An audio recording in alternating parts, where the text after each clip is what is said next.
I actually thought Jonathan Smith's first year at Michigan State went better than expected. He inherited a very bad team in need of a massive rebuild and led the Spartans to a 5-7 record, nearly made a bowl game, had it not been for 2 one-possession losses to Boston College and Michigan. Sure, the final stretch of the season wasn't great. They started 3-0 and then went just 2-7 down the stretch, but there were some positives to take away from his first year in East Lansing. And now the million-dollar question is, can he get them to a bowl game in year 2 and a bowl game for the first time since 2021? If he wants to do that, he's going to have to get much better on offense.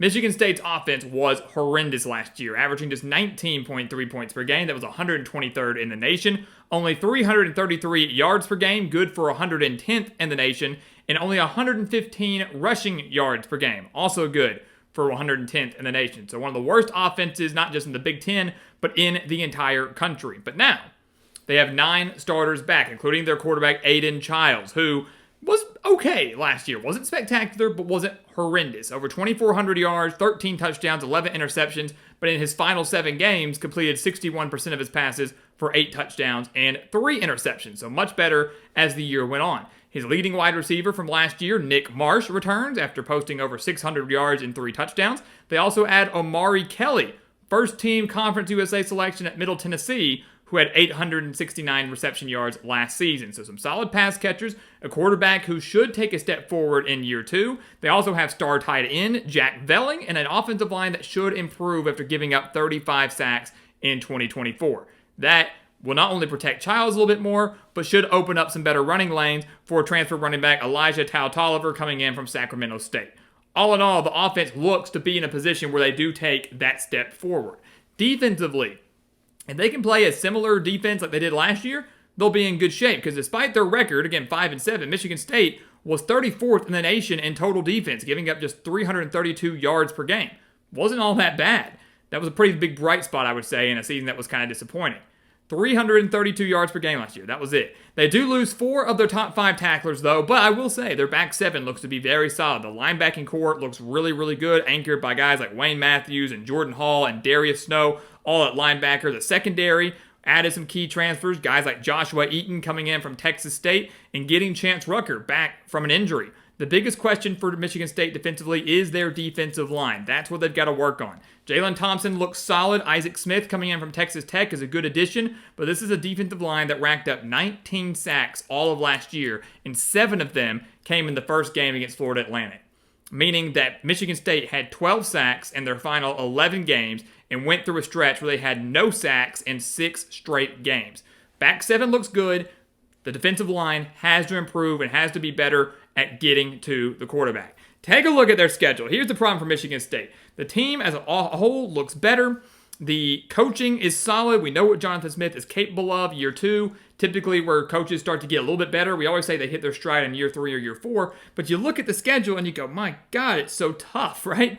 I mean, a really, really difficult slate for the Spartans, who will have 5 Big Ten road games. At USC, at Nebraska, at Indiana, at Minnesota, at Iowa, not to mention home games against Penn State and Michigan, who would be 2 of the best in the conference this year. It is brutal. I'll tell you right now, I think the Spartans start 3-0. I think they start 3-0. And I think they get revenge from that Boston College loss. They lost 23-19 to the Eagles last year on the road, allowed the game-winning touchdown with 128 left, a 42-yard touchdown with just 128 left, and look, simply outplayed them. Michigan State should have won that game, right? They outgained the Eagles 368-292, had the game in control to collapse in the final few minutes. But now the Eagles have quarterback questions. I got some concerns there. The defense, a little bit iffy. I like Bill O'Brien. I like what he's capable of. But this offense, outside quarterback questions, does lose their top 2 running backs, do lose their top 2 offensive linemen. I just have a lot of questions for the Eagles this year. With the game being at home, a little bit of revenge on their mind. I think Michigan State gets it done. They're 3-0 because they're going to beat Western Michigan. They're going to beat Youngstown State. Boom. Great setup going into conference play.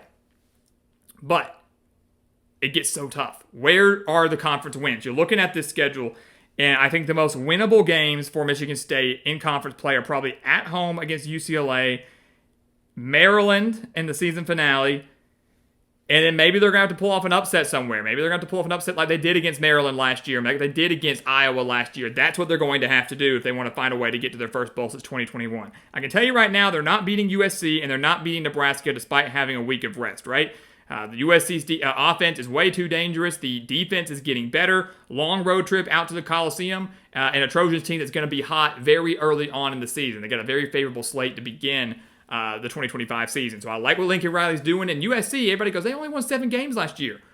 5 losses by 1 possession. The Trojans are a sleeper in the Big Ten in 2025. So they will lose that game. Coming out of the bye week, they go on the road to Nebraska. Not going to win that game. The Cornhuskers, this is Matt Rule's best year yet. Year 3 is where he's going to hit his stride like he's done at Temple, like he's done at Baylor. I think he's going to do it now at Nebraska.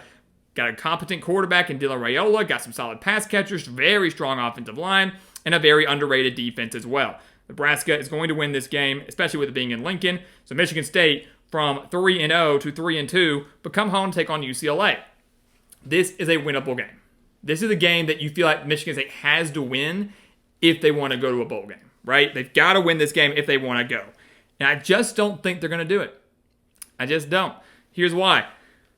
Fun fact, first off, first meeting since 1974 between UCLA and Michigan State, so that'll be fun, right? But I have a lot of faith in UCLA's defense, right? Their offense wasn't all that great last year, but now they've got a decent quarterback in Nico Iamaleava transferring from Tennessee to UCLA, not because he wanted to, but because he wasn't getting enough money, so he said. But this UCLA team, guys, right, had the 6th ranked run defense in the nation, giving up just 96 rushing yards per game. They also have a very strong secondary coming into the year as well. So you've got a solid back 7, really strong defense as a whole. Makes me a little concerned going up against Michigan State defense that, yes, is going to improve, but is it going to be as electric and explosive enough to exploit this UCLA defense that was really, really hot down the stretch of the season? So factor in a solid UCLA defense with a quarterback that I think's better. I would take Nico Iamaleava over Aiden Childs right now. I think UCLA's got the better team as a whole with the exception of home field advantage, and they can overcome that. Bruins win this game, and before people freak out, look, it's not impossible to win in East Lansing. At least it hasn't been as of late. Spartans lost 3 home games last year by a combined score of 126-31. They were not competitive at home. They're going to be a little bit better this year, but not so much to beat UCLA. They lose that game. They then drop their next 3, right? And I'm truly hating to say this, right? So you go 3-0, 3-2 after USC, Nebraska, and then you lose 4 straight games. So what are you, 3-6? 3-6 because they're not beating Indiana on the road. No shot there. They might not be a playoff team again, but the Hoosiers reloaded once again through the transfer portal, beat the Spartans 47-10 in 2024. 16 starters are back, 7 back on defense from the number 2 defense in the country last year in Bloomington. Just not going to happen. Michigan, I know it's a big rivalry game. Anything can happen in rivalry games, but I look at this. They've lost 3 straight games, Michigan State has, by a combined score of 92-24. Last year was the closest, losing just 24-17. But the Wolverines' defense, again, is stingy, will be one of the best in this conference. I have a lot of faith in Bryce Underwood, who I think is going to be, a star. He was the number 1 recruit for a reason. He's going to play very, very well in 2025 and does have some weapons surrounding him. All in all, Michigan's going to be able to overcome East Lansing. They win this game for their 4th straight in the series, and then losing at the road to Minnesota. Not an easy place to play. Very underrated coach in PJ Fleck. The only question Minnesota's got for them right now is quarterback. And I think by this point in the season, by November 1st, they'll figure out any quarterback issues they may have. The running game looks really good. The defense, per usual, very, very good. And that's kind of a common theme here for Michigan State. Facing a lot of teams that have really good defenses, and they themselves do not have that great of an offense to exploit it. It will be improved. They'll average more than 20 points per game, but not enough to exploit some of these elite defenses they'll go up against. So they lose to Minnesota. Coming out of the bye week, who do they get? A home day against arguably the best team in the conference, Penn State. Not going to beat Penn State, a team who will be in the college football playoff and very well could win national title this year. Best team in the Big Ten. Some would say the best team in the country. They go on the road to Iowa. They did beat Iowa last year, 32-20. It was a bit of an upset, I would say. They were 6.5-point underdogs. Michigan State found a way to win it. But now they have to go on the road to Kinnick. Senior day for the Hawkeyes. Hawkeyes have a decent quarterback, Mark Gronowski, transferring in from South Dakota State. If he can stay healthy, maybe the offense can still be kind of decent, better than we've seen in years past. This Iowa team's not going to be great. They've got a very difficult schedule, and they actually do have some questions defensively, which is not very normal for them. But at home, on senior day, with solid quarterback play, I just don't see Michigan State winning this game on the road. Just don't see it happening. And then back at home, or I think it's in Detroit, against Maryland, who they did beat last year in upset fashion, 27-24 as 8.5-point road underdogs. That's pretty impressive.